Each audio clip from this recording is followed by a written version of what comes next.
I see. Hello. Nate.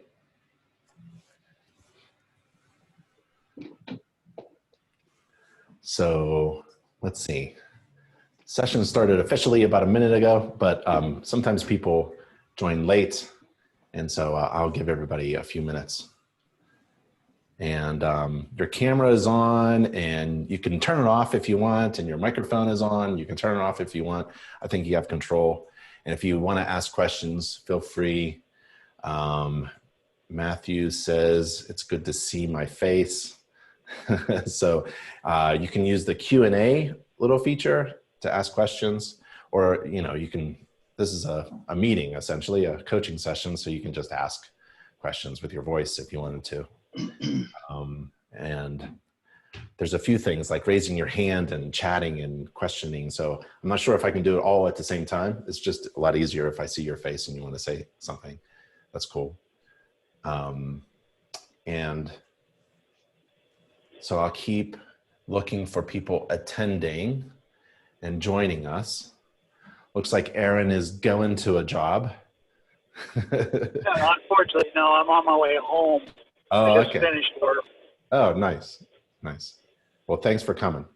I opened it up to 30 some people, but sometimes people just can't make it for various reasons. That's okay, because they have a job or they're going to watch it later, and that's just fine. So what I'd like to do today is a little presentation. I made some slides for everyone to hopefully enjoy today, and then we can open it up to other things you guys want to and gals want to talk about. So I have some ideas about getting the phone to ring, and I'd like to open it up to your questions and open it up to discussing anything you want. Please share your ideas. If you have things that are not working or working, that's cool. I don't have all the answers to everything, but if you wanted to just open it up and tell everybody what's going on in your neck of the woods, how's business, and things like that, that would be helpful to the session for everyone. So thanks for coming, everybody. I'll keep an eye out to see if anybody wants to attend, and I'll promote them up so they can join the discussion. So this is a home inspector coaching session number 2. Ben Gromicko from InterNACHI. You may be taking the masterclass at nachi.org/masterclass. And inside the masterclass, you can register to attend one of these coaching sessions. This is our second one. First one was a lot of fun. And this is our second one. And I usually share some ideas in the beginning, and then I open it up to everybody so we can talk about anything related to inspecting, training, certification, business, marketing, anything like that. So yesterday I made some slides to share today about how to make your business phone ring. So in the next few minutes, let's learn about how to get the phone to ring even more, making perceived value greater than cost, build and communicate your brand, learn how to create various job generating pipelines that support your business, just like the columns of the Greek Parthenon. And I've got a few dozen slides in just a few minutes, so hold on to your home inspection tool belt, and here we go. So when a prospective client calls you and they want to hire you as a home inspector, they called you because of primarily these 3 reasons. Someone told them about you, and that's a referral.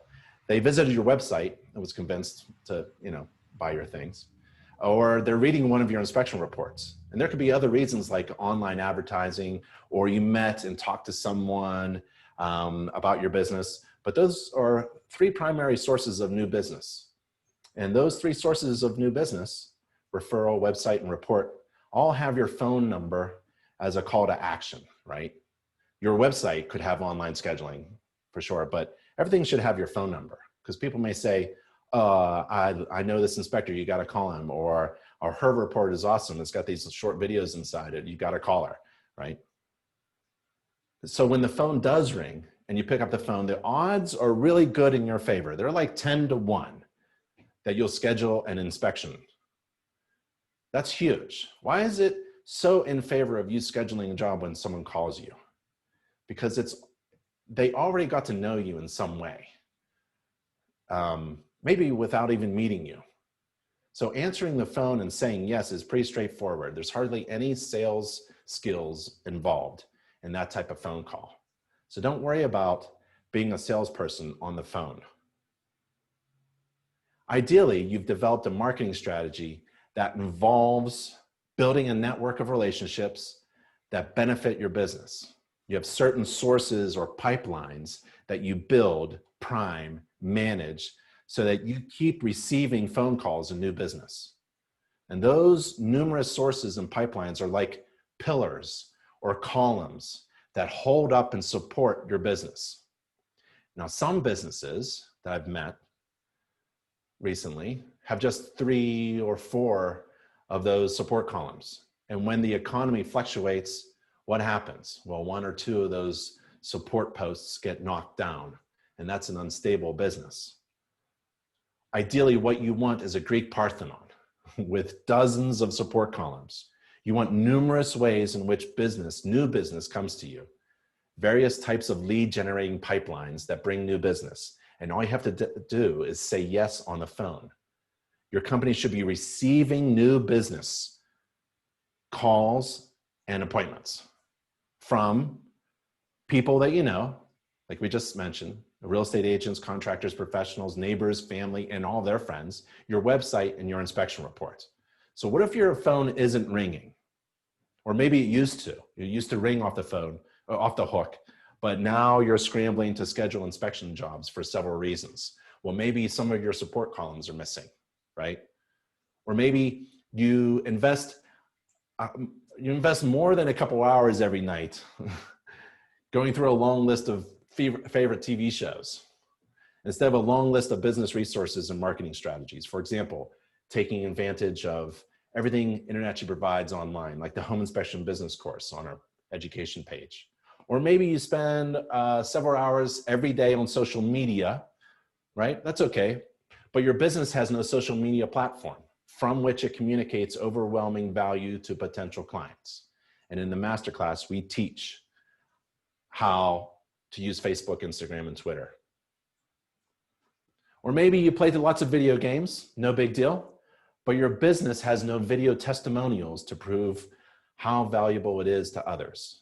Again, we teach about how to film selfie videos that promote your business in our free online training courses provided by InterNACHI.edu. Or you know a lot of people, which is fantastic, but your business lacks a good reputation in your market area, and no one really understands how valuable your services actually are to your own community. You should be known as the local certified home inspector by every neighbor in your neighborhood.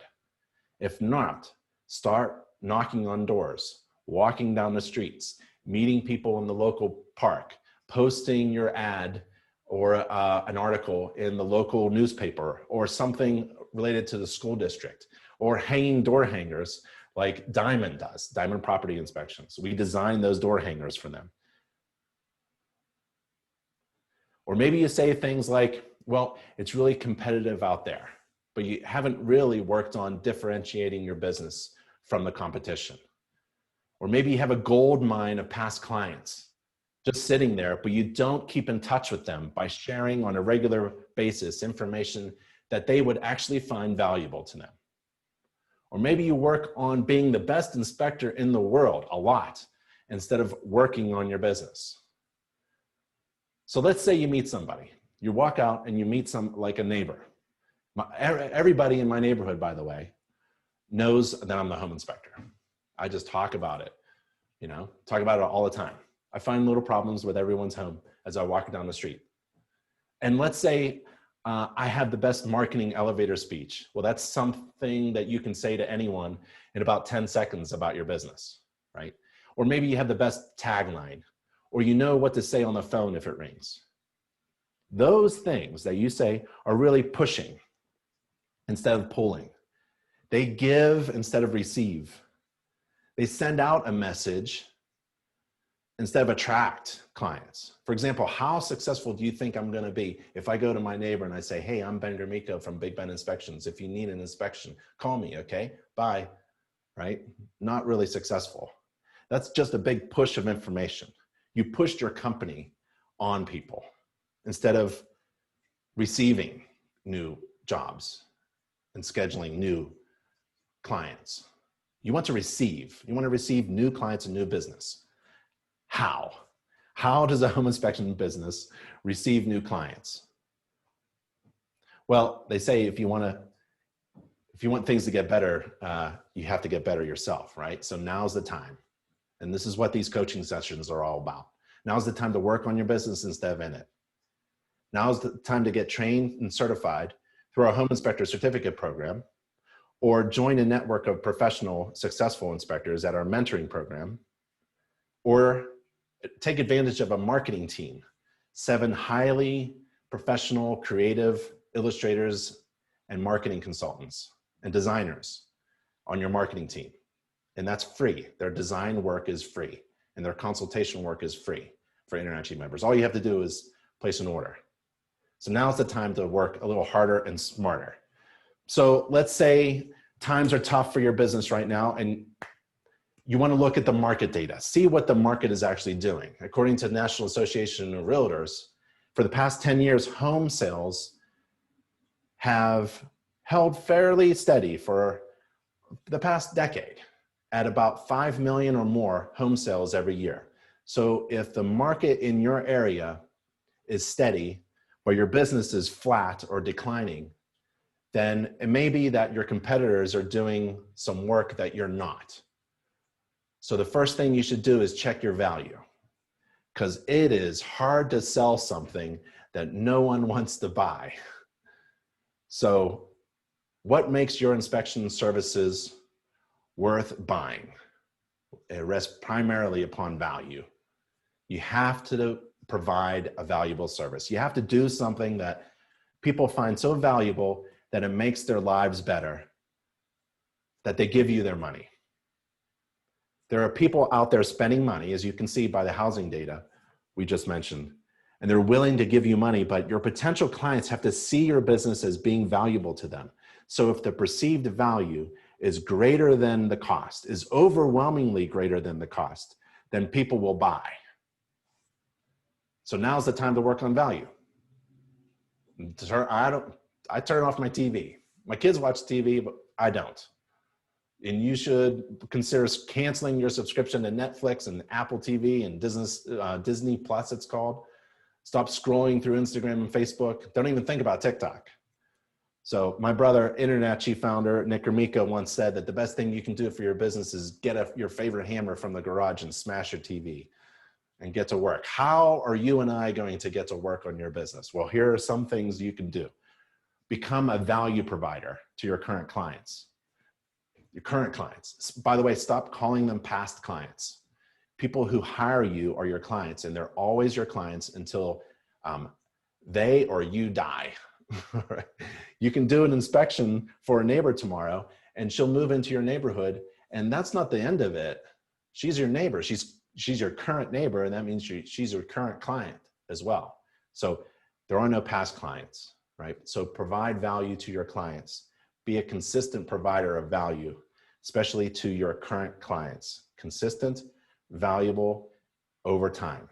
And you communicate value on a consistent basis using your social media channels.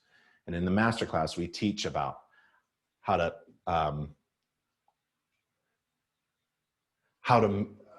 continually provide value through these channels. Build an incredible reputation for great inspection services and outstanding communication, outstanding customer service. And you can do that using InterNACHI's follow-up surveys, Google reviews, and other reinforcement techniques that help establish that narrative that you provide excellent service and people's experience with you is a 5-star rating. Ask for reviews. Get video testimonials. Ask for Google reviews. Encourage your clients to talk about you and endorse you and support you and refer people to you. People love being asked to do a favor. if you just ask them, like, can you send a coworker my way? Or could you give a public review or rating for my business? Maybe implement a customer referral program or a customer rewards program for your business.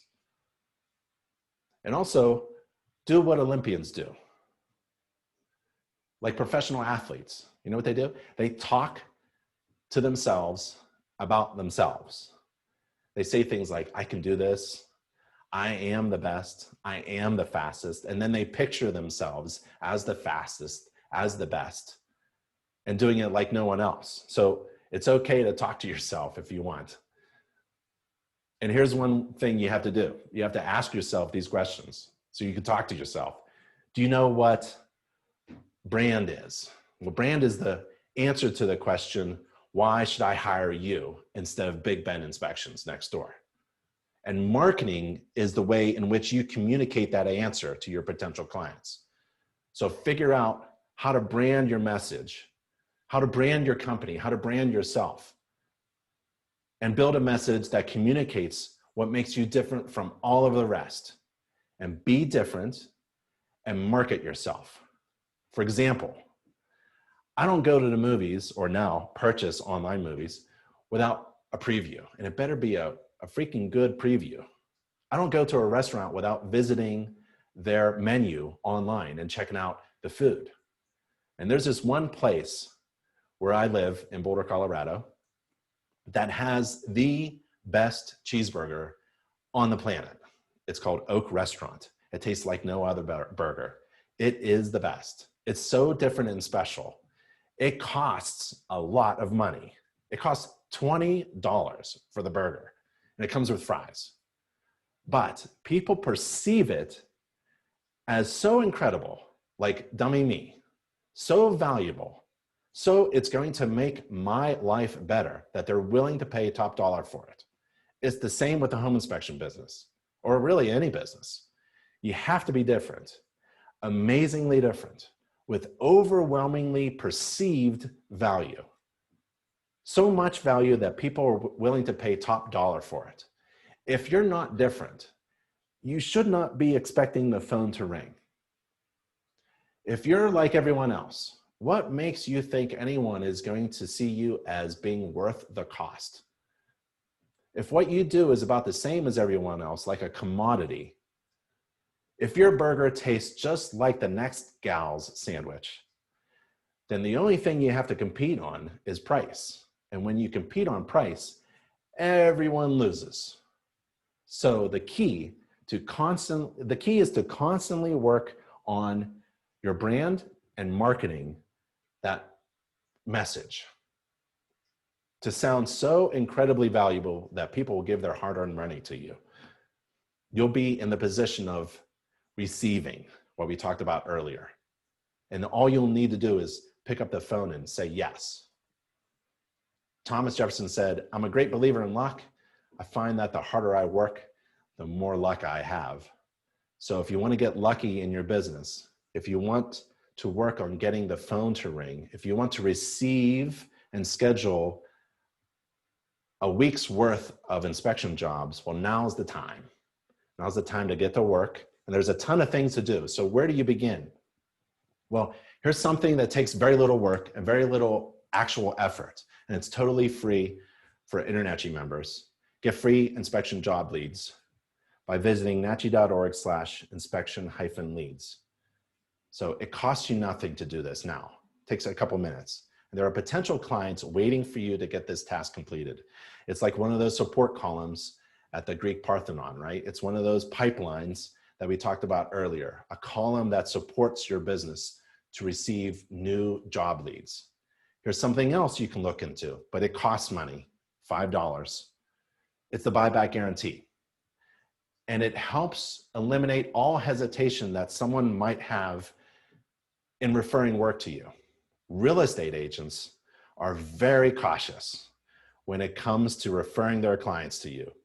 They don't want you to kill the deal because this is their only sale this month and they have to go through with the sale, right? And you actually don't kill any deal.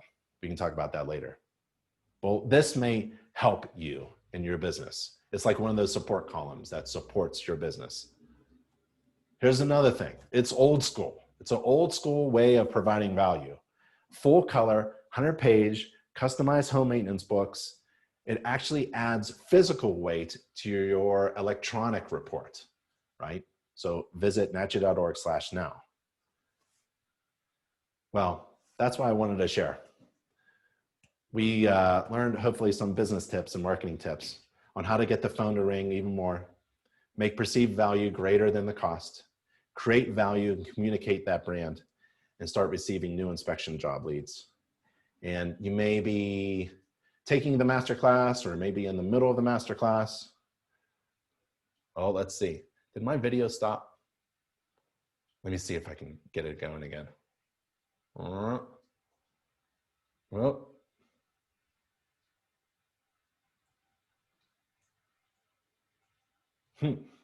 Oh, this is interesting.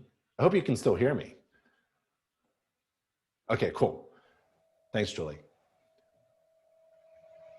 So let's see. That's what I wanted to share.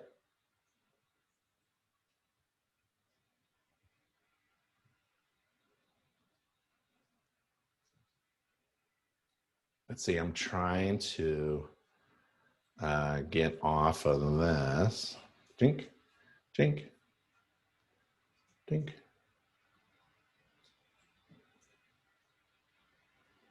Can you all see me now? No. Oh. Let's try it again. That doesn't look good either. I know I can get it.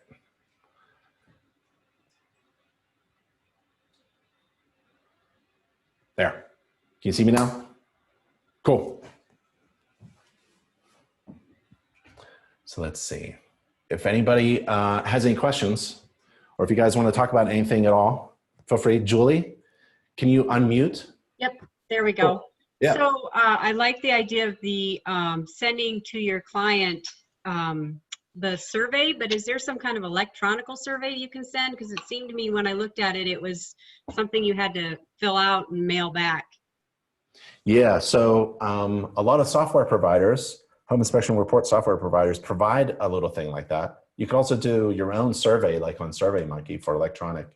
I was always old school. I had extra time in my truck, and I wrote by hand. It was all prepped in a little box in between the driver's seat and the passenger seat in my van, like a box of thank you cards. And it was already, and I just had to sign something that customized it, and then I addressed it, and I stuck it in the envelope, and we threw it in the mail every day at the end of the inspection.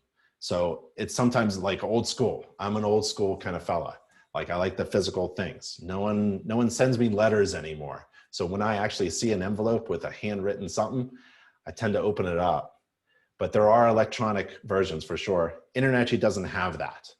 We had a newsletter, or we still have a newsletter, and those electronic things that we thought would be a hit, like a survey and the home maintenance newsletter, are not popular enough to keep on going and updating. So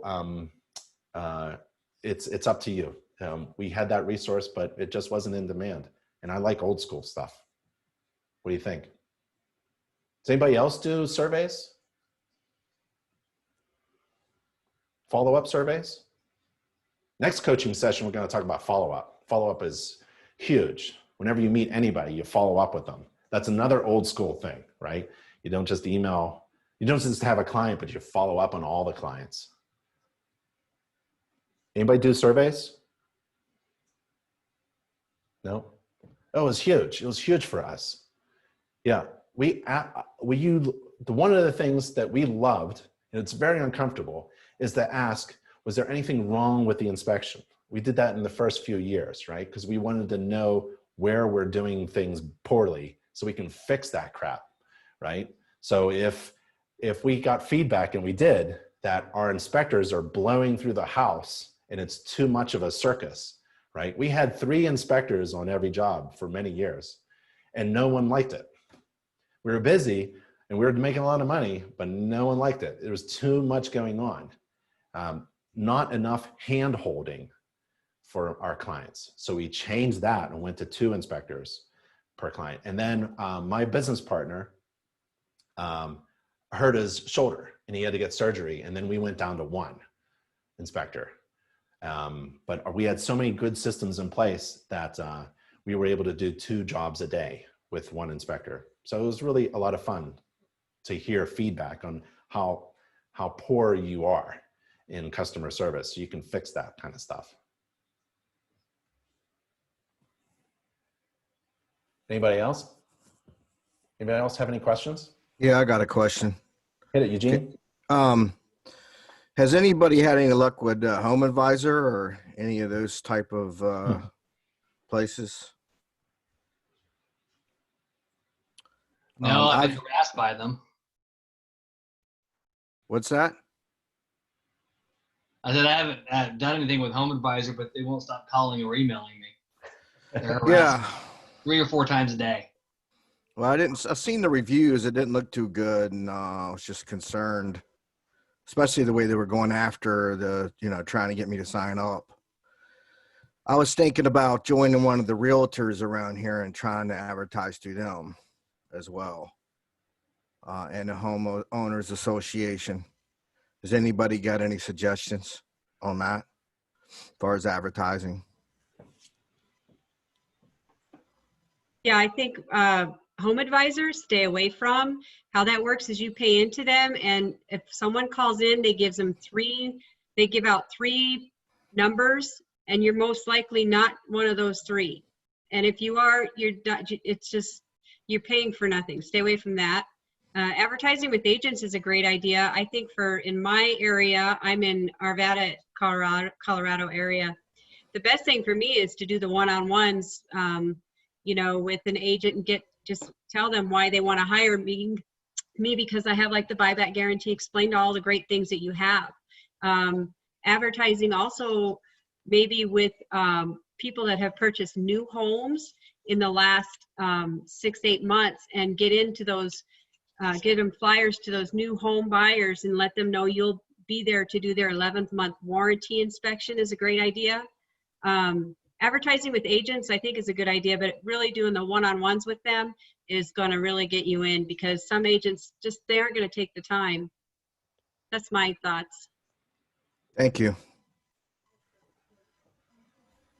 I've heard the same bad feedback about those services where you essentially are bidding against your competitors or 5 other people. So you put some money down and you're bidding for the job, and there's 5 others that actually get the job or pushed up. So it's a strange thing. It may work. So I would say, just like everything just like every good idea, you got to try it out for your business, see if it works. And if it doesn't, drop it real fast and move on to something else. And reaching out to real estate agents, there's a few folks who do old school again, because it's so new, so different. It's to cold call real estate agents and invite them to coffee with face masks, or invite them to an online coffee meeting and talk about them, talk about your services to them. Can you Yeah, tell I me was- more about the buyback program? What was that, Jay? Can you tell me more about the buyback program? Yeah. So, or maybe I should have Julie talk about it. Because I'll say, let another inspector talk about it. Julie? I love it. That's my sell. That's what sets me apart from other home inspectors. It's $5. Who cares? And all you're giving out to InterNACHI is the address. That's it. They get the address and you list every inspection you do and you pay $5, and that's listed it now, and it's under that buyback guarantee protection. So if you miss something, a home buyer has to come back to you, not to the agent. They have to come to you, and you're covered by this. I know we all have errors and omissions insurance. I don't even care about that. I don't ever plan to use that. But this buyback guarantee, I just tell them if I miss something, we talk about it. If we can't, I've never had to use it, but I know some people I've read on the forum, some people who have. So the great thing about it is you're kind of protected because InterNACHI they have your back. So if something's not right, you just get in touch with them and your client is covered.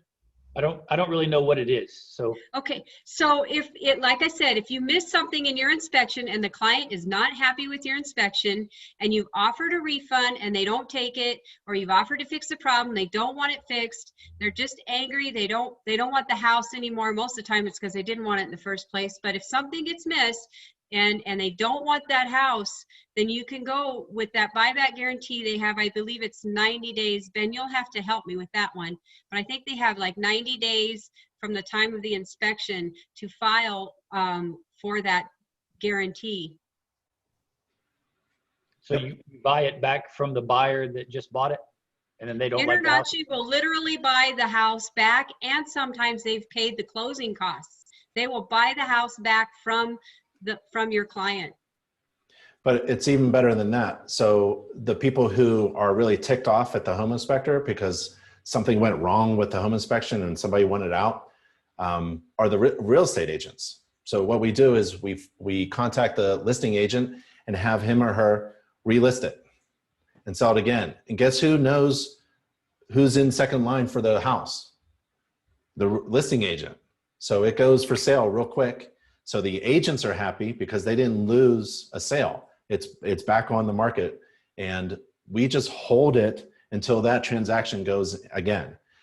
Then the home inspection report, right, has this issue where maybe a defect was found or not found or something like that, and that's resolved by getting another home inspection, and that's disclosed. So the other buyer comes in and sees that, oh yeah, there was a crack in the foundation, and maybe we can negotiate over it. So the transaction goes like that. Yep. And everyone's happy.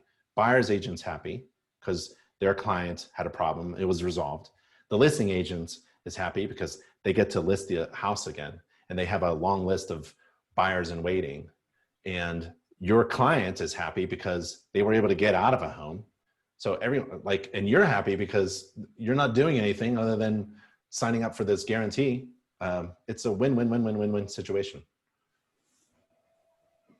Ben, what's the percentages of times, roughly that this happened, that you had to buy a home? Yeah, very few, because our home inspectors do a great job, right? And you guys hardly miss anything, right? So it's about once a month or two, but Nick and the legal team handle all of these transactions because it's really like a legal issue more than a real estate transaction, because the real estate agents handle the process and we just handle the legal documents. So you can feel free to reach out to Nick and the legal team. And also there's a link on nachi.org/buy of all of the home inspectors who are participating in the program with their contact information. So you can just reach out to people like Julie who use the program. And there's a huge frequently asked questions page as well. Like, when does it kick in and what happens if this happened? And so you have those answers in place. And you can cancel at any time. Okay. Yep. I think it's important to recognize that the buyback program is not an insurance program. This is a marketing tool. It sure is. Yeah. Yep. It's not insurance. Nobody likes a warranty.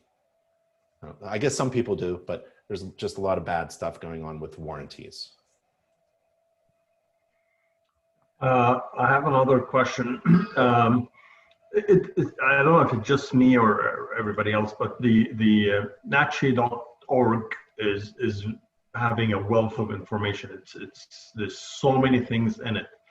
And I always find that searching for something is not as easy as it should be. For instance, to give you an idea, before I knew that the inspector outlet, for instance, you have to it's a separate, you have to search for it. But I don't know why when I go to the search in nachi.org and I say inspector outlet, I didn't get anything, and I called on the phone and they told me that you have to search it on Google. So it's like a different, and I don't know why it's not connected to the site somehow. For instance, because I watch a lot of videos that you do and the business courses or whatever, and I run through a lot of stuff and I say, oh, this is very important, but I don't take the actual, similar to now when you said, you know, whatever, to get to the leads, you say go to nachi.org/something/leads or whatever.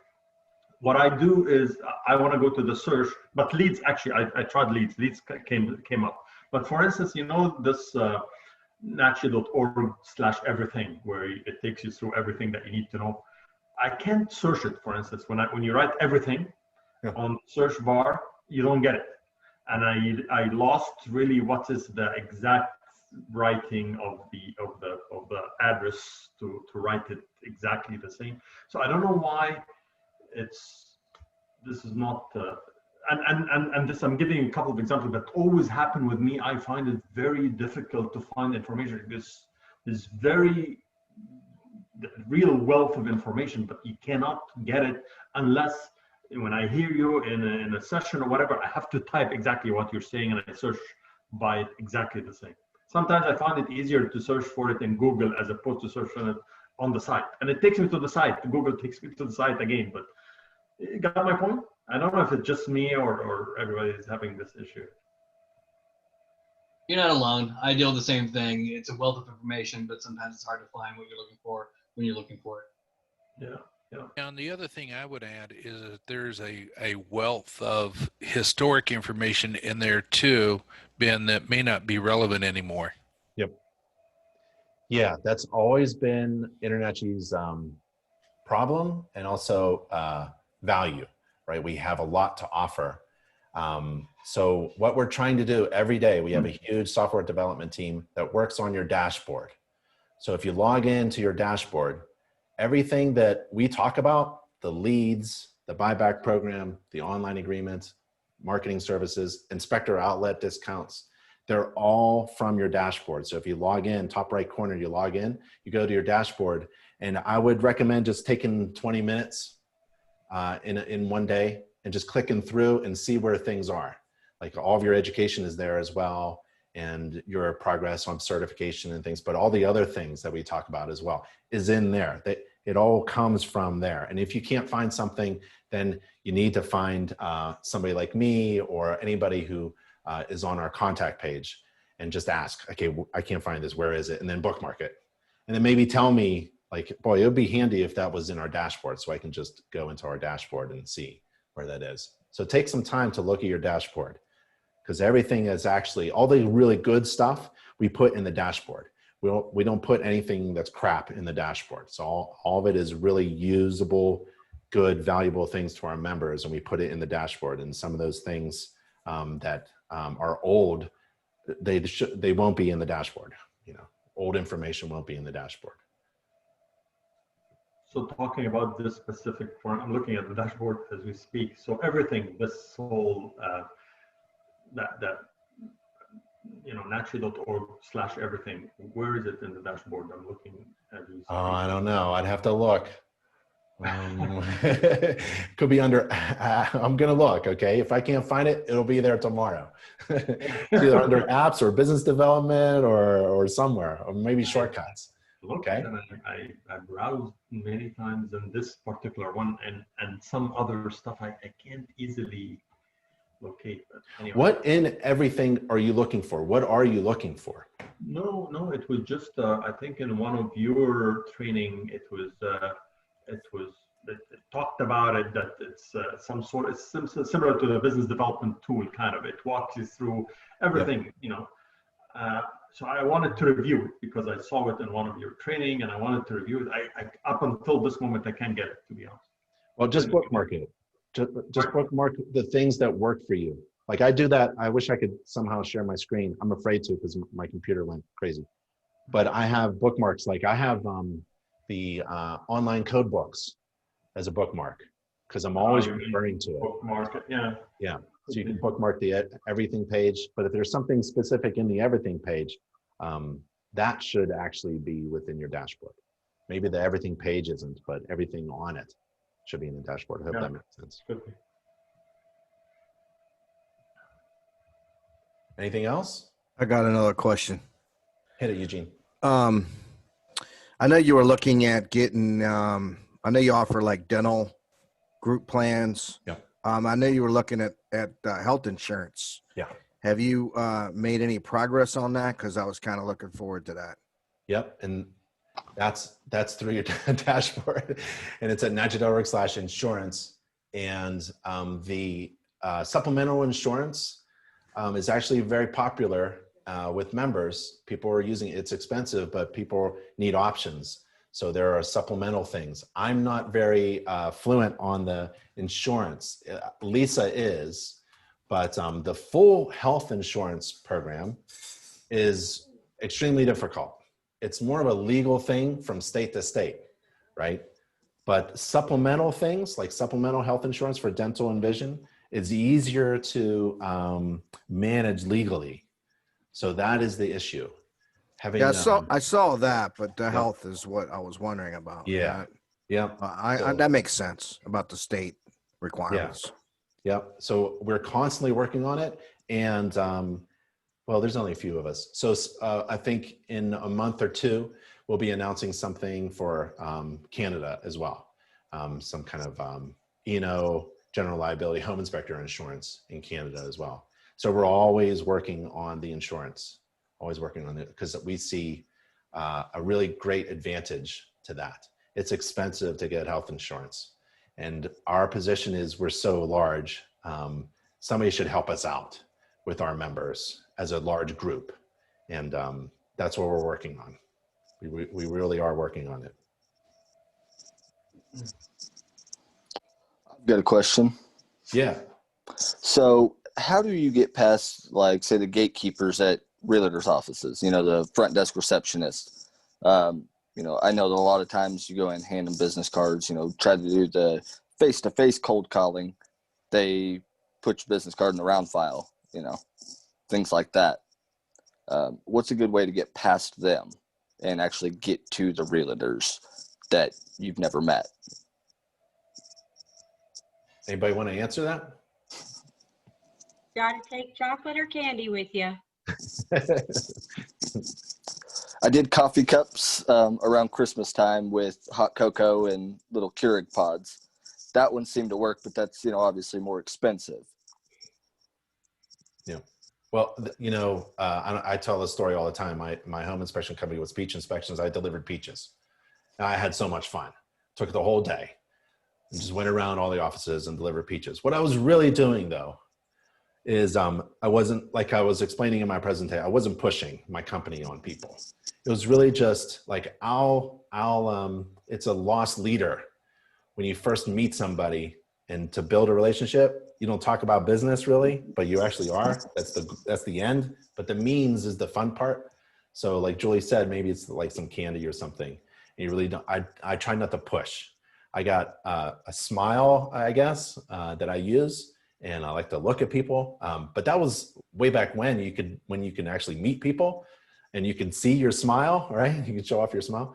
So now from other coaching sessions, like people are just calling people up and starting conversations that are genuine and concise on Instagram or LinkedIn. And it's not about business. It's about sharing something of value. So anybody else have anything for Robert's question? I've got well, not for him, but I have a question on my own. Yeah. Go ahead, So I haven't started a company or anything like that yet, but I've already done the classes, got my license as of yesterday. I do have removing the dead front cover. If obviously one of the screws arcs out or whatever, who's responsible for that? I have an opinion. You want mine? Yeah, go for it. Opinions are always worth $1 million. If that's my inspection process and something sparks on me, arcs, if I test the GFCI and it like that, or if I trip a breaker and it won't reset, that has happened all the time in old homes. It just won't reset. Sorry. Well, it's your problem. No, actually, I found the problem that needs to be addressed. And this is the problem, right? So basically, you saved their life in a way. Yeah. Yeah. Especially it's a safety issue, right? Okay. Causing problems. We have an article about doing damage during inspection. That's your job. causing problems, crushing a pipe with your screwdriver, like old cast iron with the rust and it's bleeding out. I love putting my screwdriver through those holes. It's fantastic. And then taking a picture of it. Or wood rot. Like somebody wanted to sue me because she said I damaged all the windowsills with my screwdriver. And I didn't damage it. I didn't create wood rot during my inspection. Like it takes years. I just discovered it and I put my screwdriver through to demonstrate what wood rot is. And so sometimes you have to like explain that. Like I didn't cause this problem. This is an existing problem that I found. Makes sense. Yeah, Okay. I'll add to that. I had a problem.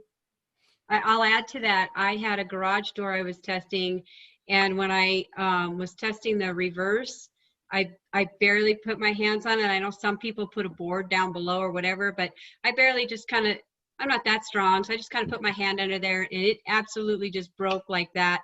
And I look again, and I hadn't noticed.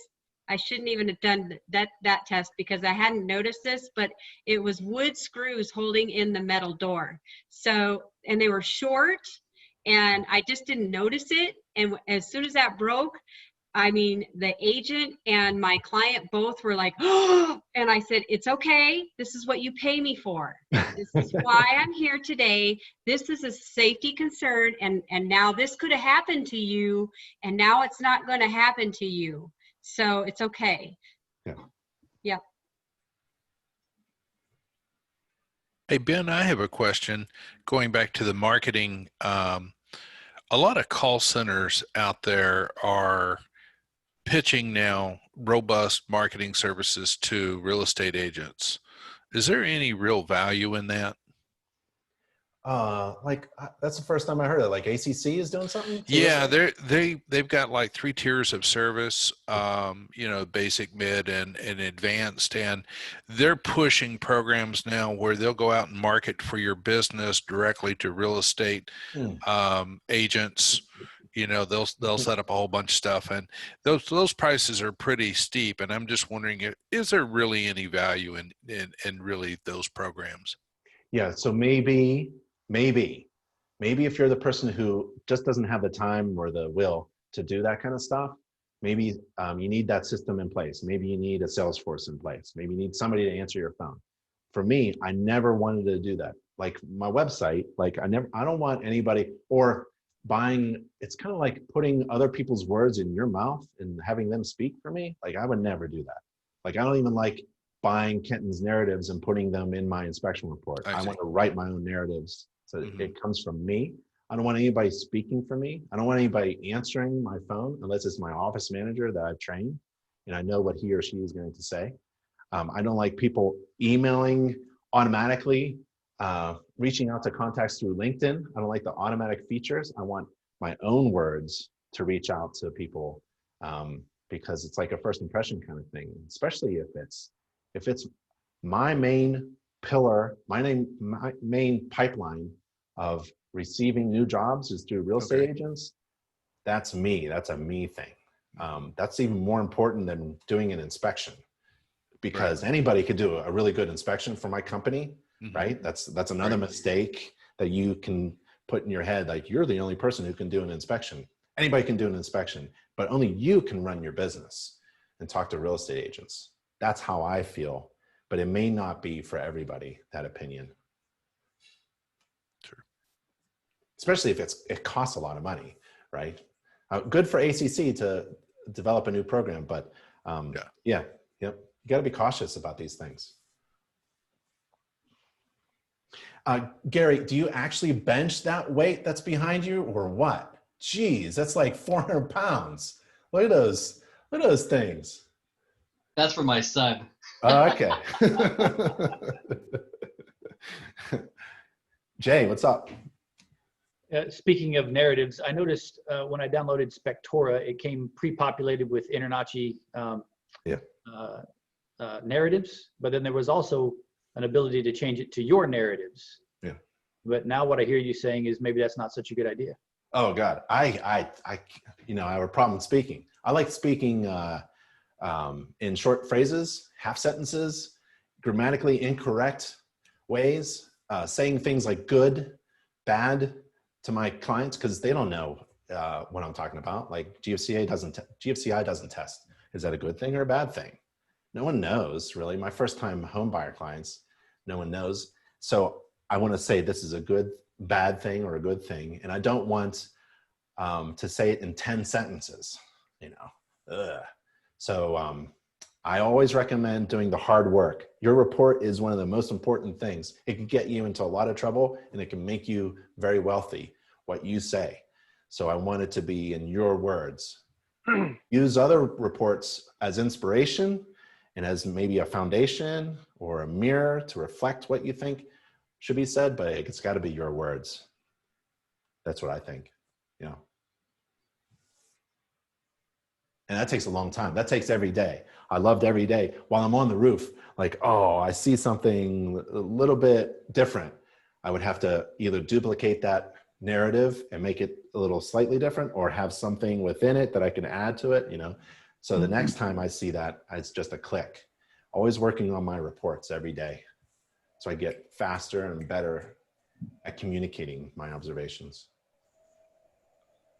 Ben, when you're saying work with your own words, what do you mean? Because there are, in old software, there are predefined narratives now. So these are not our own words. So I got confused. What do you mean use your own words? Like you're suggesting that we use the narratives? Yeah, like you're flushing a toilet, right? And you use the side of your leg to see if the toilet's going to move or is it securely fastened to the floor? And it moves. Now, what do you say? What do you say? There are probably narratives in the software that you will click that will say a loose toilet, whatever, right? Right. But that's, I'm saying it should come from your words, right? Look at the narrative and then maybe put it into your own phrasing. Okay. So that when you're in front of the judge, you can say, Your Honor, I told my client with my own words that the toilet moved and the wax seal is probably damaged and is probably leaking, right? And it needs to be fixed, right? You want to know what you're saying out there. It'll hang you or it'll boost you, right? You know, if you're using someone else's words and you're not quite sure, you know, if you should be using such fancy words, maybe you shouldn't be. And it's okay to be very basic and concise, short and sweet. Yeah. I've noticed that a lot in Home Gauge.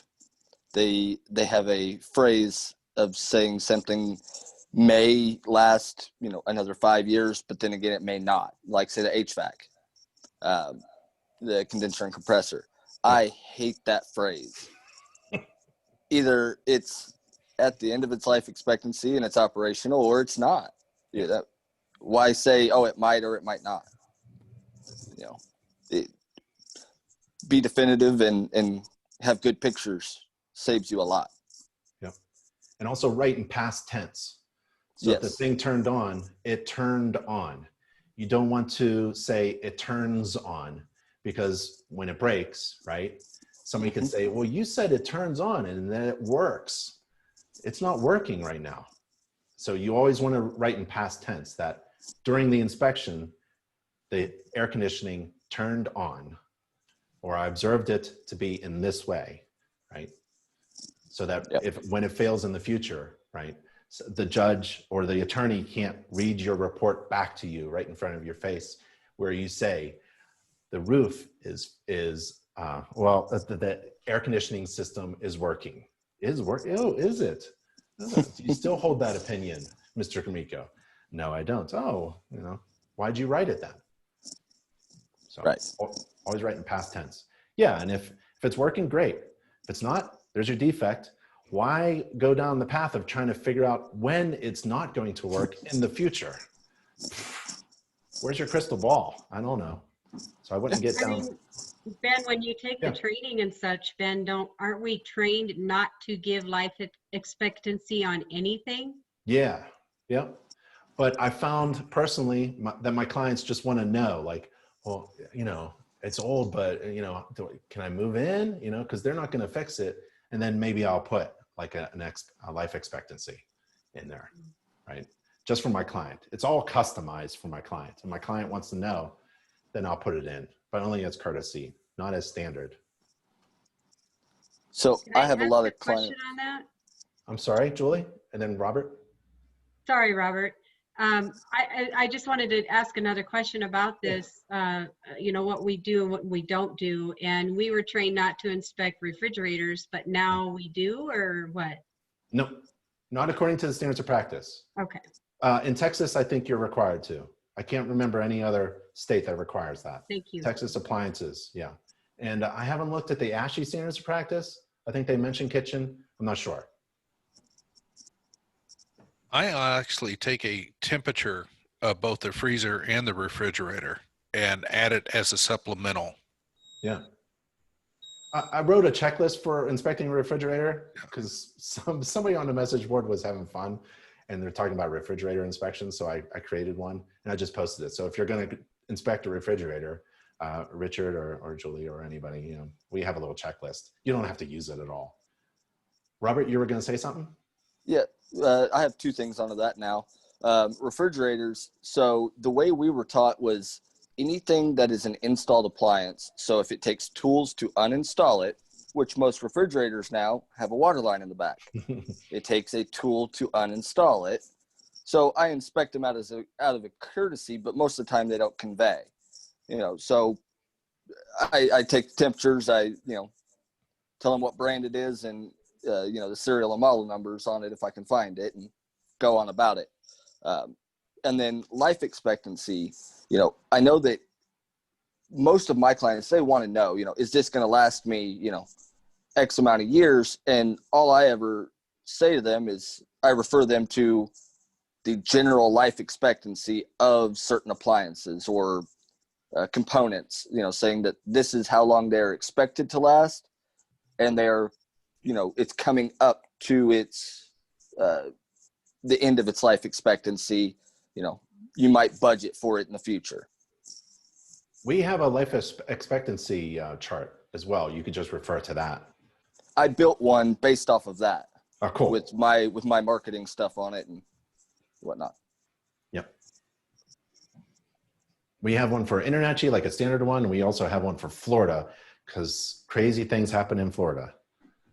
It's a difficult place. It's the heat from the sun does crazy stuff, and there's a ton of water. And it's just a perfect mix. And there's wind.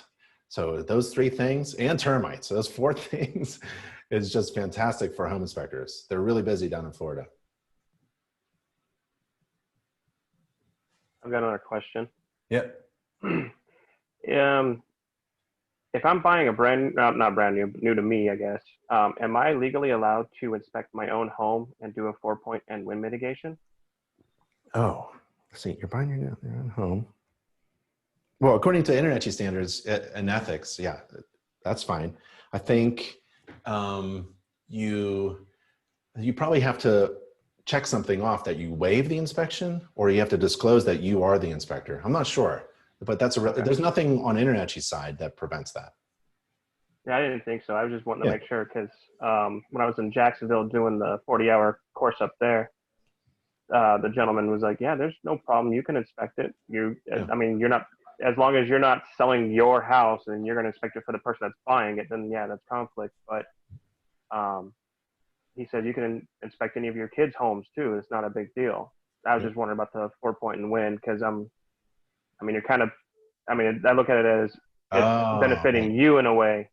Yeah, because you get a discount on the 4-point and the wind insurance discount. So I'm not sure. It might be worth it to hire somebody and then just follow them and make sure they do a good job.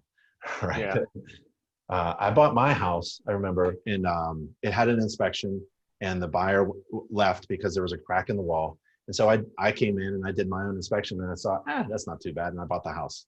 Right. So there's no big deal legally with InterNACHI or code of ethics or, inspecting your own home. You don't have to have a home inspection. Right. But for WinMit, there could be a bias. Somebody could say that you're biased and there's a problem with you doing your own inspection to get a discount on insurance. Yeah. Okay. Anybody else? So how's business? Is everybody doing well? Or do we need more coaching or what? How's everyone doing? How are you? Me? Yes, sir. Personally, we're doing great. The Awesome. neighbors are absolutely fantastic, and I'm trying to figure out what to do with the kids. That's my biggest concern. Awesome. And I'm doing well because our members are fantastic. I mean, our members are doing well. There's a lot of them doing well during this economy. And that's an odd thing. Like, a lot of people are hurting, but inspections are doing well in certain areas. Many inspectors need help, and that's my job. I'm trying to do coaching sessions and talk to people and get people together. And so thanks for asking. But right now, it's really just trying to get the kids in school and what we're doing with the kids in school and our neighbors' kids, and the neighbors' kids are small, and what can I help with and all that stuff. We're just trying to help each other out in our neighborhoods. So that's why I'm always talking about the home inspector being part of the community. You know, you've got a lot to offer. But how are you doing, Carlos? I'm well, thank you for asking. I'm actually new to the group and new to the organization. I'm on the front end, I guess, of the course, and wanted to join today, I guess, to get some insight from you guys, to see is there any pointers, any insight, any advice for someone that's starting out on the front end of everything that's going on that you guys have gone through already. And what your thoughts were on that. I didn't want to cut in earlier because you guys are talking about business or whatever, and that's way ahead of where I am right now. Yeah, anybody have advice on first steps for Carlos? First off, where are you located at, Carlos? I'm in Chattanooga, Tennessee. Oh, okay. Nice area. Yes, love it. Home. Yes. You probably don't have, obviously, the wind mitigation issues that folks down in Florida do, but you may have some other unique issues that some of those folks may not have. Wind, hail, anything of storms, or maybe some additional ancillary services that you might be able to offer that wouldn't be applicable to their area. So you might want to do some research in that to help, build up value to your business. Thank you. Carlos, I'm going to go back to the dashboard. So if you log into your dashboard, top right corner of InterNACHI.org page, log in. And then there's two buttons, one for certification, one for state licensing. So in Tennessee, you need a license. And we have a free online licensing course. And then we also, yep, we also have a state page, NACHI.org/Tennessee. It's the same format for any area that you're in, NACHI.org/Alberta or NACHI.org/Ohio. So if you type in NACHI.org/Tennessee or go through your dashboard to get there, and then scroll down that page, you'll have a lot of information. Like if you wanted to contact real estate agents, we have free online CE for a licensed real estate agent to renew their license.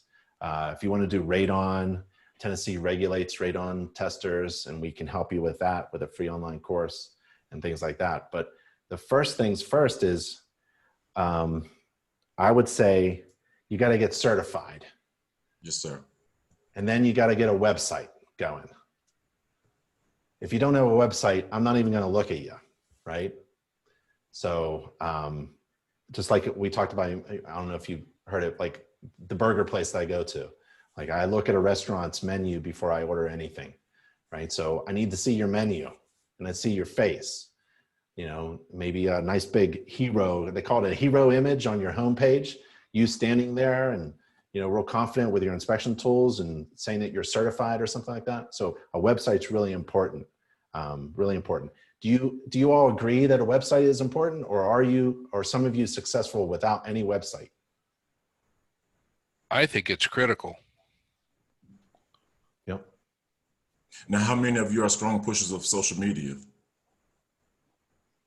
Because I know that there are like algorithms that you can target your market of certain ages, certain demographics, and so on to get more business driven to you. When it comes to the social media thing, sorry, I don't know who I interrupted. But I don't pay for the social media. I have Facebook, Instagram, and YouTube. I have those images on my business card, on my door magnets, on the back of my window on both my vehicles. And I push up posts either from my desktop or from my phone through my Facebook. I use a blog on my website, which I push through my Instagram, which automatically goes to my Facebook. And I just push it through there. And then I do videos like stupid how-to, like how to change a AC filter or how to clean out your dryer vent. Stupid little 1-minute videos that I do use a GoPro or my phone. I edit them real fast. I throw them together and push them through the blog. And I've been seeing my Google analytics going way up. I'm not getting a lot of phone calls. I'm still new at this too. I've been open a month, but I got an email this morning that I had 800 views in the last 3 weeks. Someone's looking, and I'm working on my, on my presence and whatnot, but I'm not paying for anything on Facebook. I'm not paying for anything on YouTube, but my views are going up. So just because you mentioned social media, there you go. Thank you. Anyone else? I'm not even doing inspections. I got a job, online scheduled job yesterday.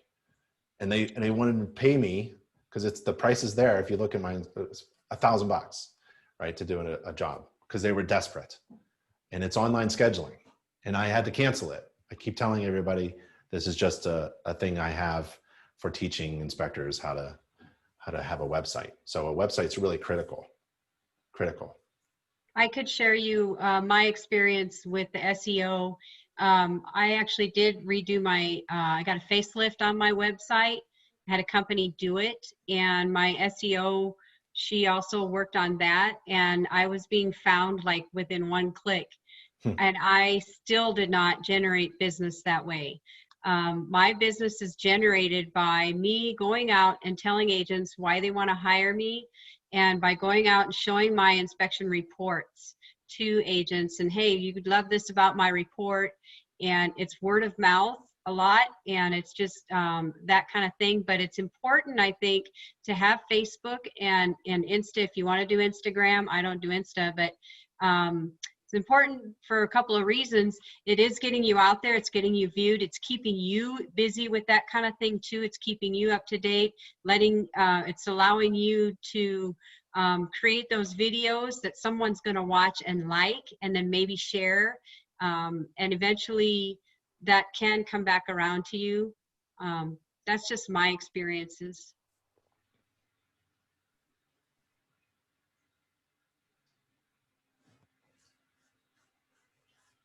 Yep, I agree with Julie. Like, it's a matter of investing a certain amount of time to create content that really doesn't have a 1-to-1 ratio. Like, oh, someone looks at my video and now they're going to hire me.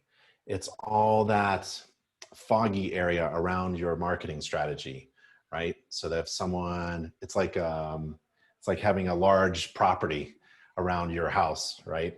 Somebody can play on your grass and then eventually they come in for a drink, right? So you want a really big surrounding area of information that just keeps directing people to you, and not necessarily so that you can keep scheduling a job as soon as somebody like watches a video, but it's just keeping in contact with them.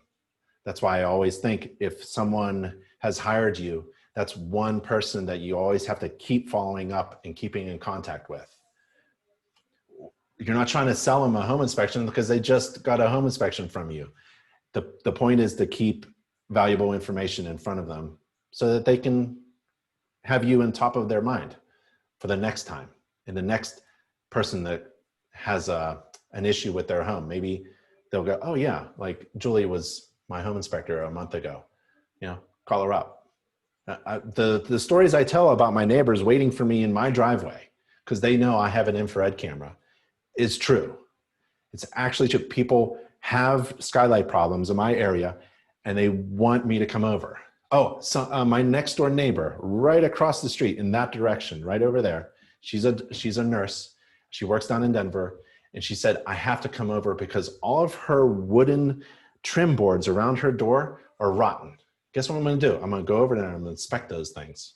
Because that's what I do. That's who I am. And I'm going to provide value. And I'm not trying to sell something. I'm just trying to receive.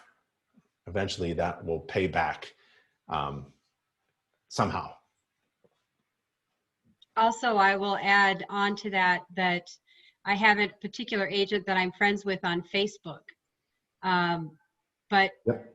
I actually hadn't heard from her for probably 8 months to come and do an inspection. So I called her and said, hey, I just want to check in and see how everything's going.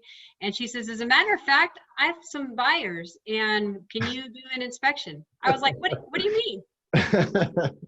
So, yep. Yeah. Yeah.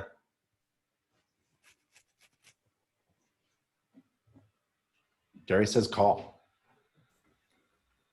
So guys, I hear it a lot. I hear it repeated quite often.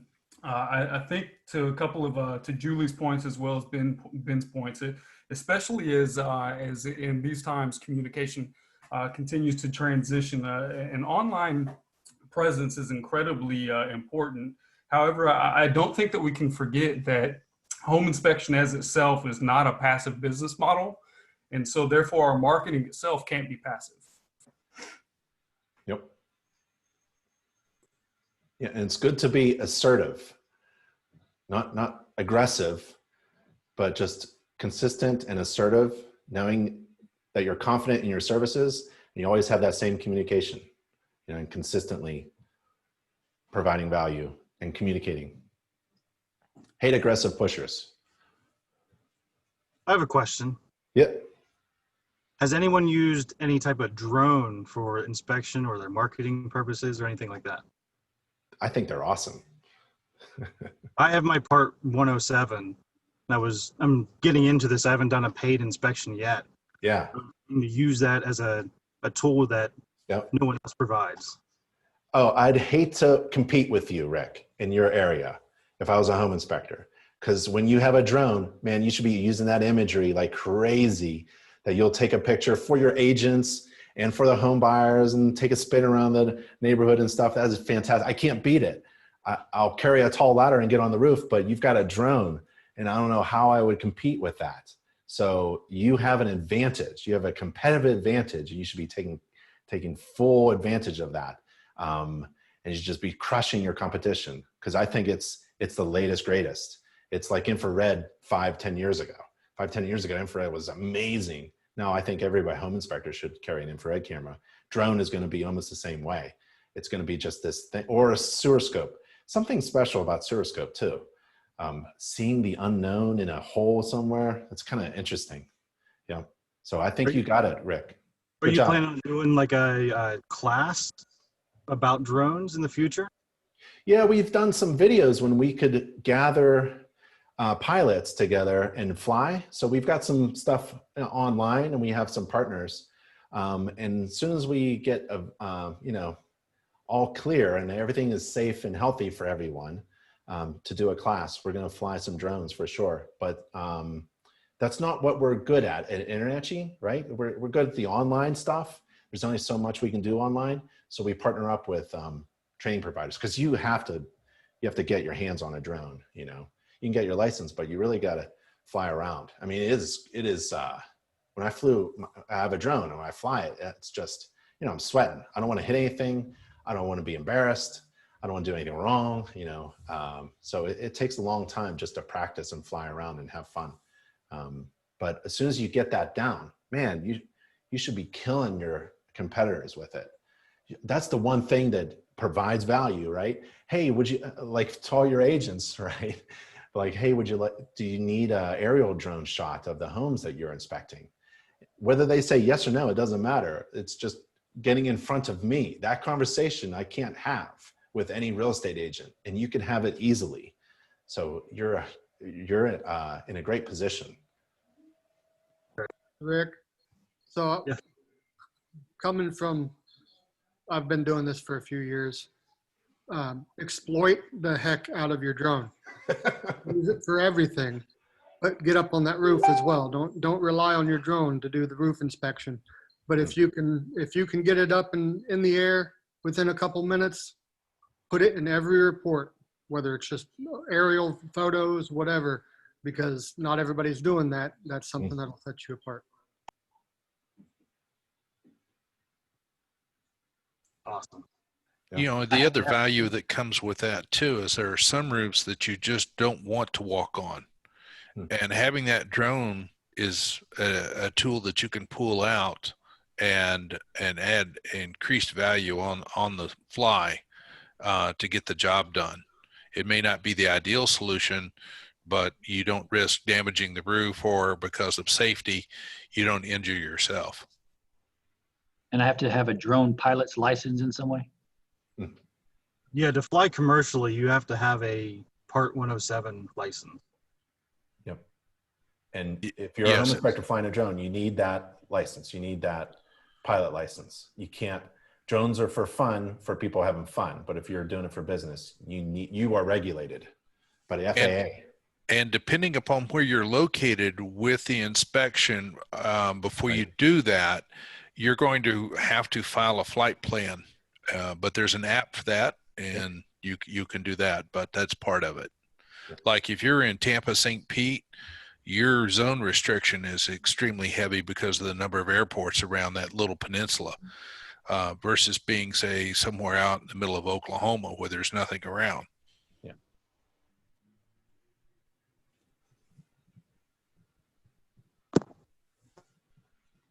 Anybody have any questions? Thoughts, ideas? I have one, Ben. Hit it, Aaron. Yeah, I read on there that you guys were building another House of Horrors here in Pennsylvania. We are northwest corner. I forget the town. Yep. Yeah, near Wilkes-Barre. Mm-hmm. Yeah, I'm in the southwest corner. But is there any indication of when that could be done? I take a look at the building site pictures they send me, and it's going to be some time still. Let me put it that way.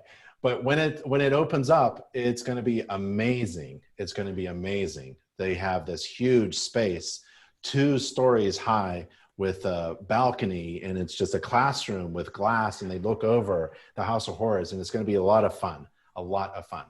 A little difficult to get to, but I think it might be just well worth the trip. So I would say for me it would be, because being in Pennsylvania, I'm only about 4 hours away versus Colorado or Florida. Right. Although I may end up, once this is all over with, I'll probably end up having to go to one of the other ones at some point. Because for me, this has been a very slow process. I'm a truck driver. I have very little time off. I happen to get home in time for this webinar. As soon as it's over, I'm going to bed because my 10 hours off, and I got to be back on the road again. But I appreciate all the, because I listen to the podcasts. All of these have been put on there. I listen to them all repeatedly.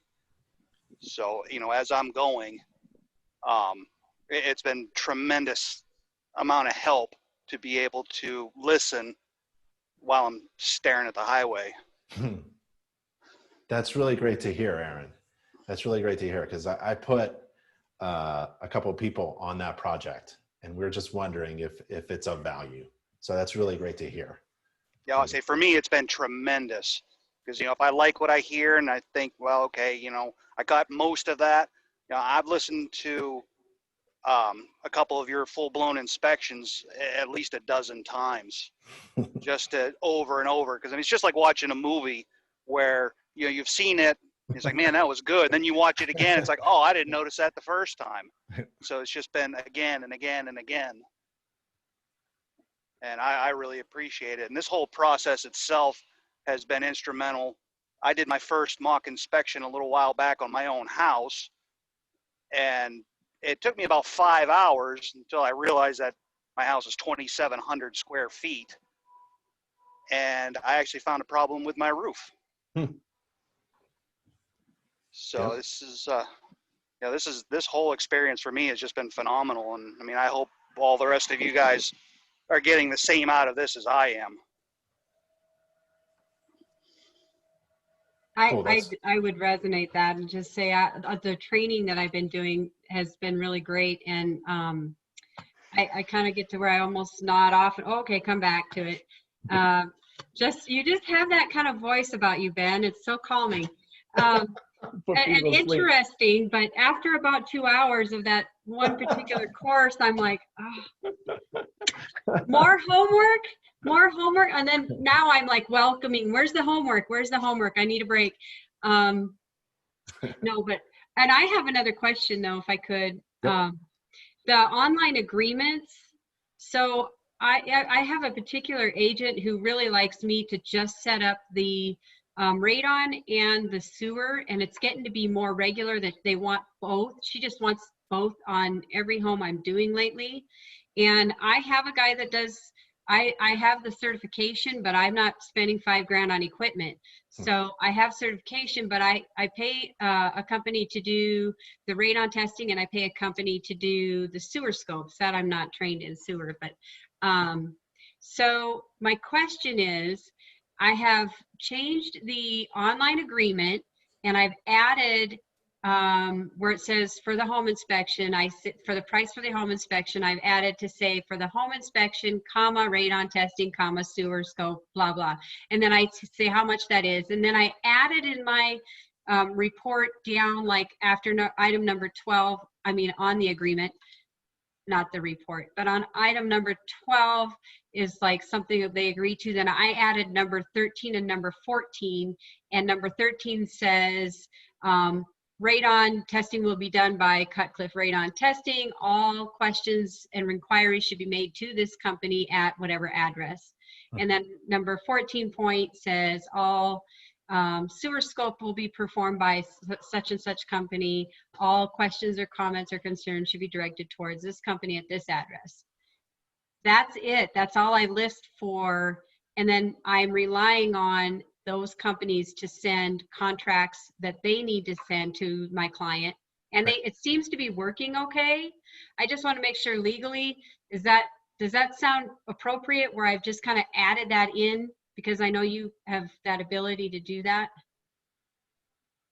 I can answer that, but anybody else subcontract out? And how do you handle the legal things? Anybody do that? Okay, so I used to do that, and attorney is liable to follow the money. So the person who gets paid is responsible. So go to your attorney and make sure that you're a business attorney who's going to represent you when you get that phone call or email. And that business attorney is going to reply to this really, going to reply with a very good response that should squash everything, that they're already familiar with what you're doing.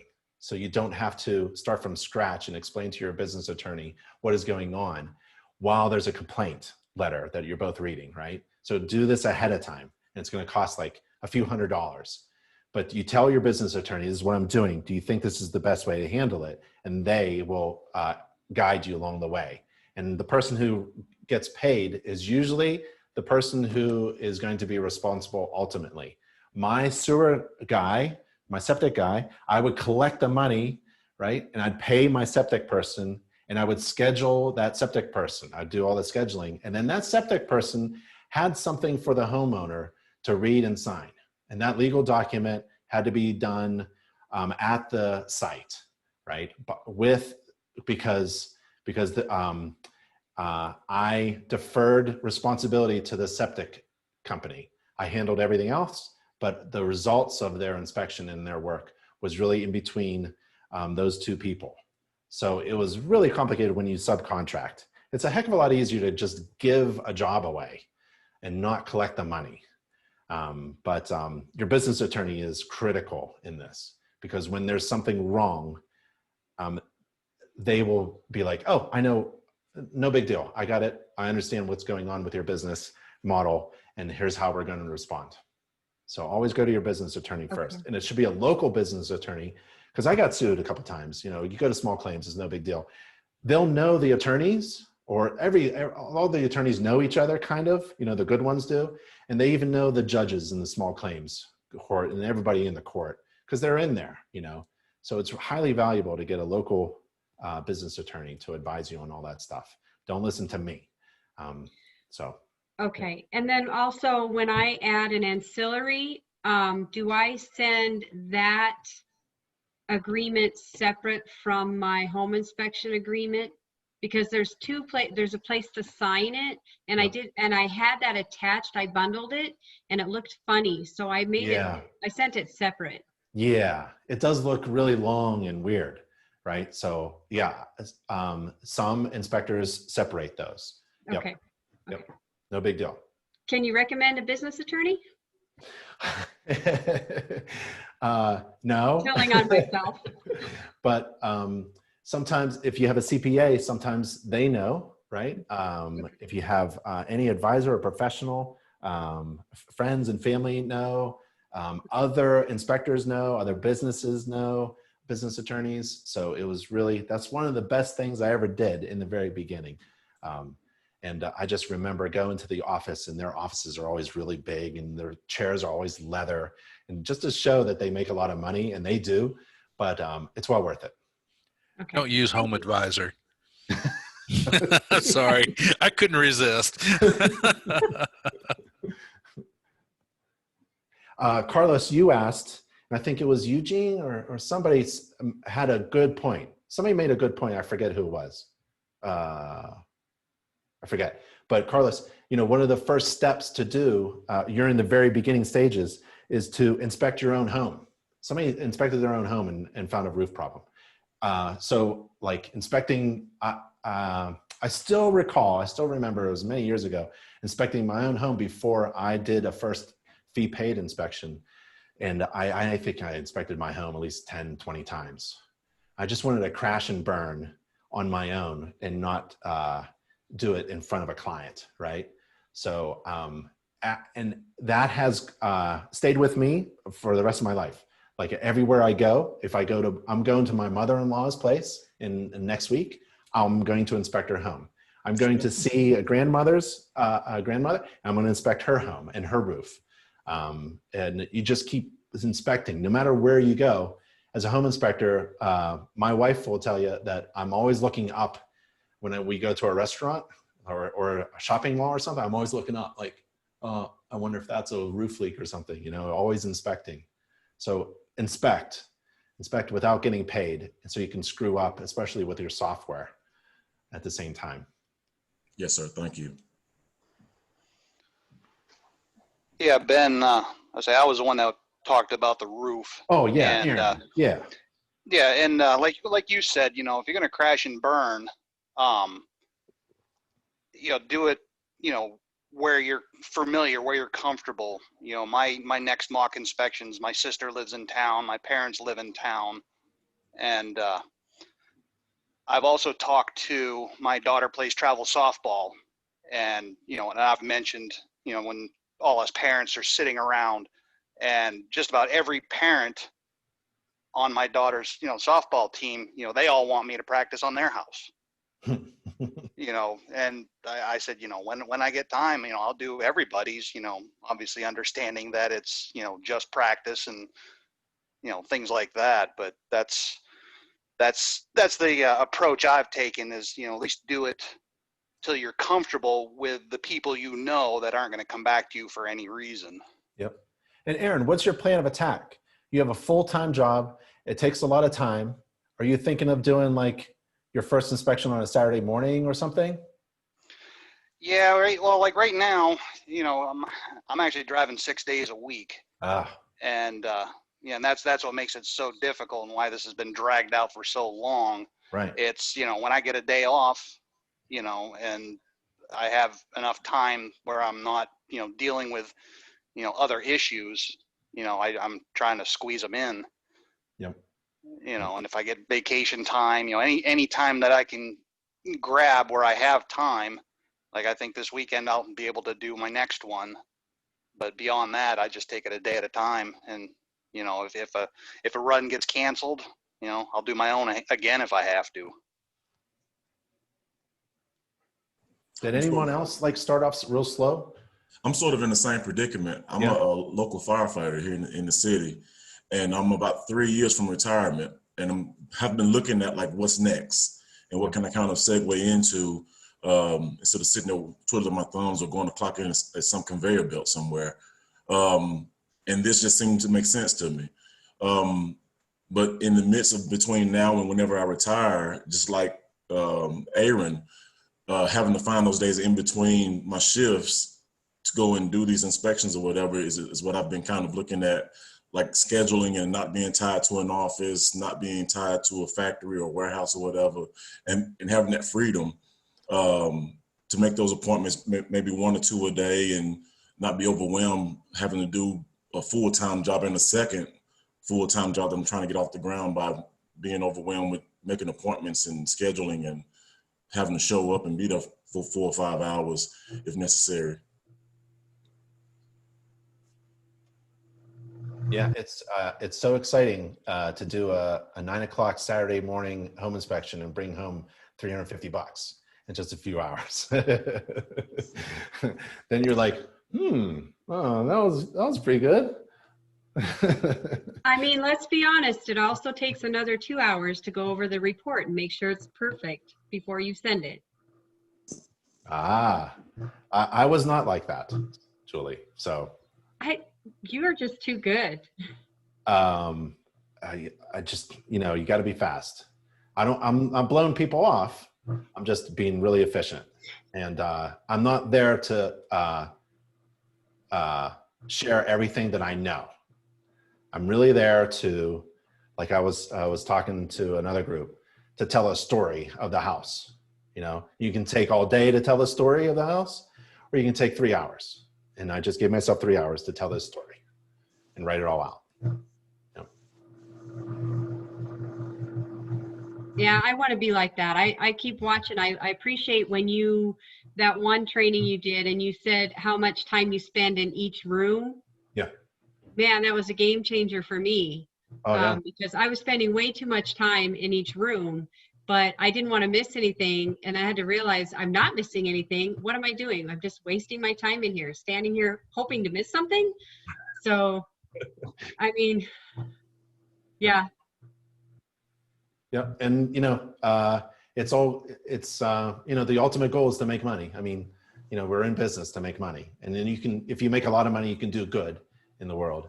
But, you got to make money in order to stay in business and have that freedom that Carlos is talking about. So you have to manage your time in order to you can't waste your time. You can't waste your time during the inspection. You can't waste your time at home. You can't watch too much TV. You can't play too many video games, because there's really a lot. It's all on you now, unless you have a business partner. You got to do everything, especially in the beginning. You're a jack of all trades. I don't even know what that means, but you're doing everything, and it's really difficult in the beginning to get going.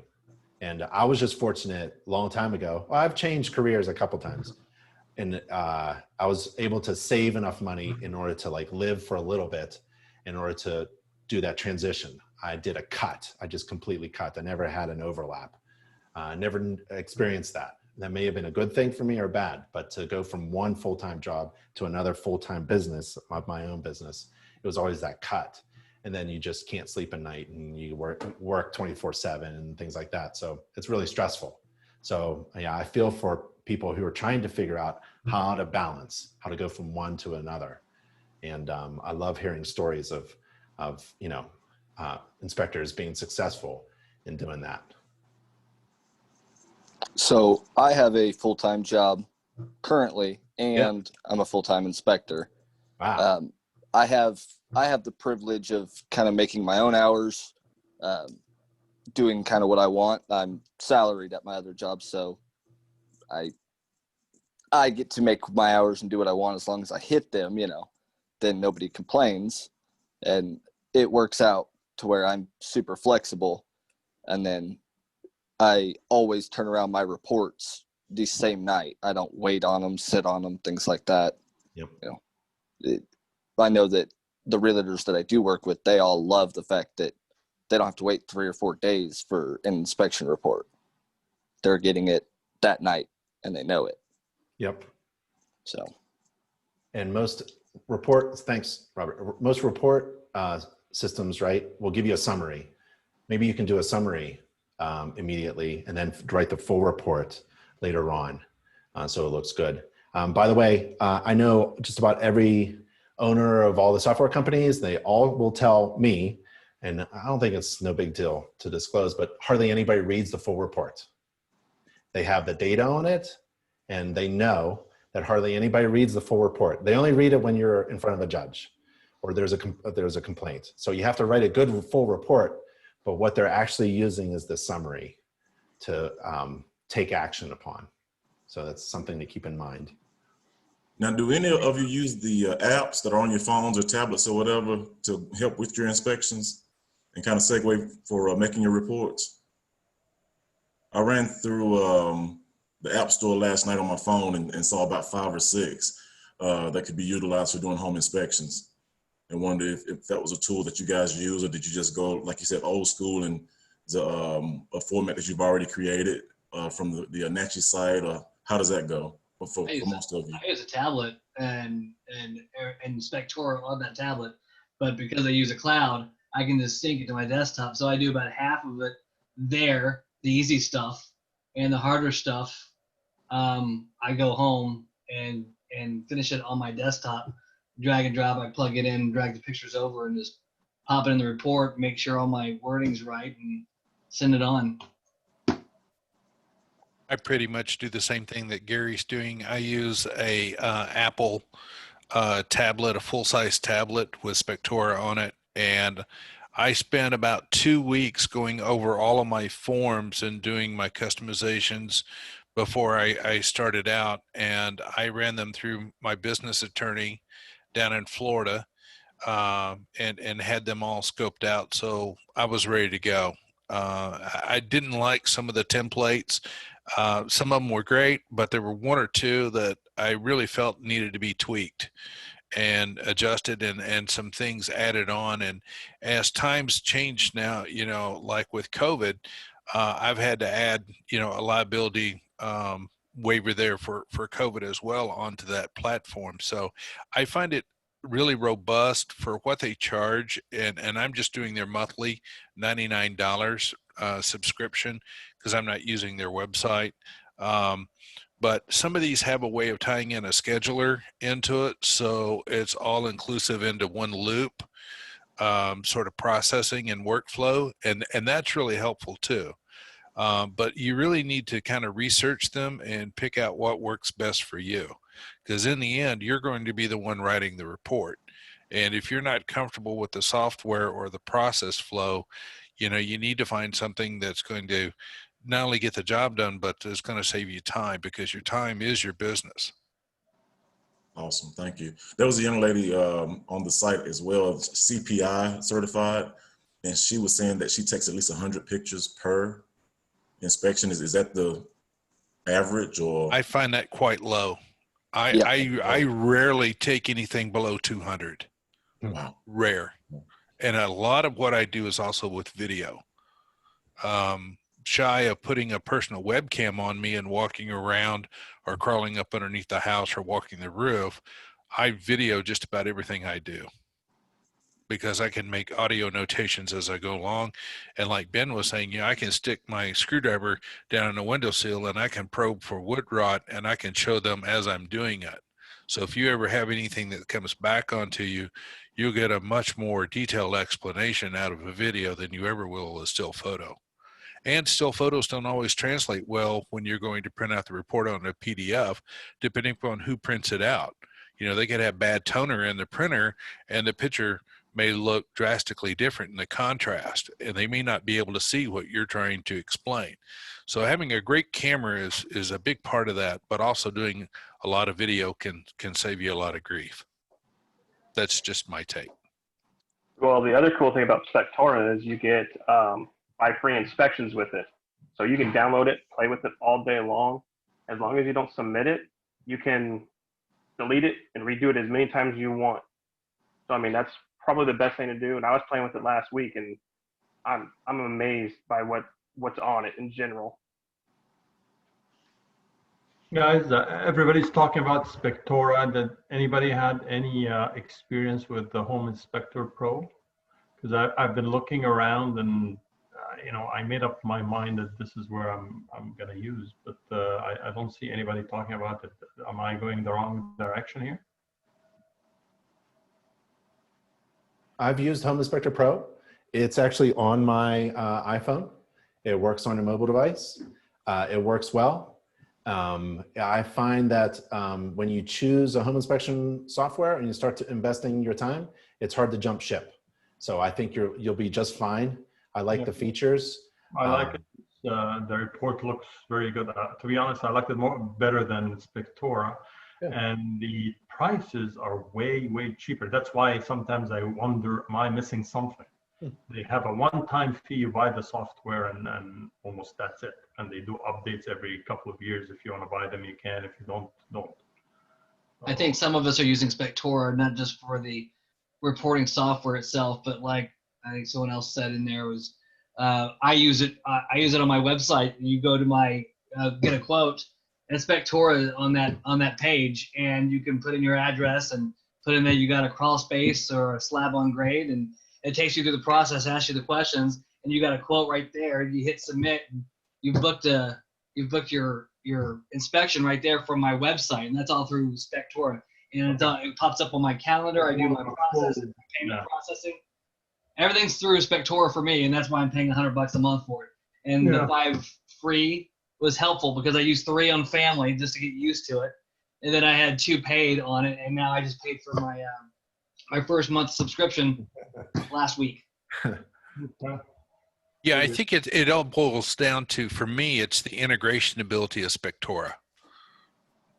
Yeah, because of the scheduling and the whole suite. Yes, yes. Yeah, you get a much more robust package. Not for only the inspection part. Yeah, of it.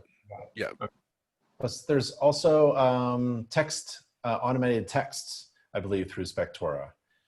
John's saying, yeah. So yes. Nowadays, people love texting, little reminders or confirmations or just say hello.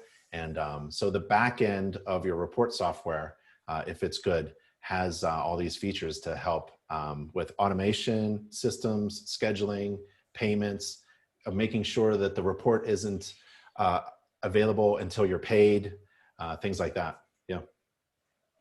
So I use HomeGauge. Initially, I had actually built my own software, but I got a lot of feedback on it because it was PDF form, and it was very difficult to create a repairs addendum off of that. And people, or the realtors around here, are very spoiled to HomeGauge's create a repairs list. So I had to jump ship and get with that, and that's what I use now. And I actually see a lot more business uptake because of that repairs list and how easy it is to make it. Now, I don't know if Spectora does that or.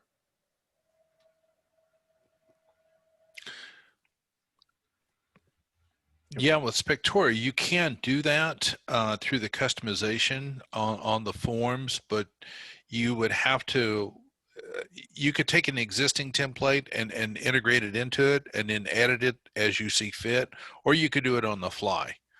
But you can do that.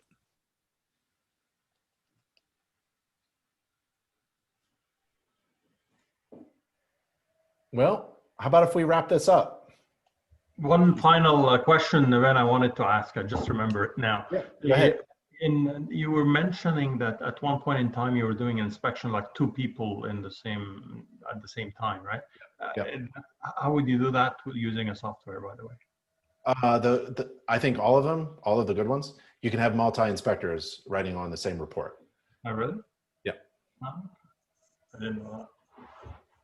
And it's more efficient to have more than one person, or it's by experience? Like from which one are you more comfortable with? I mean, does it really save you time if it's 2 people, or maybe even complicated?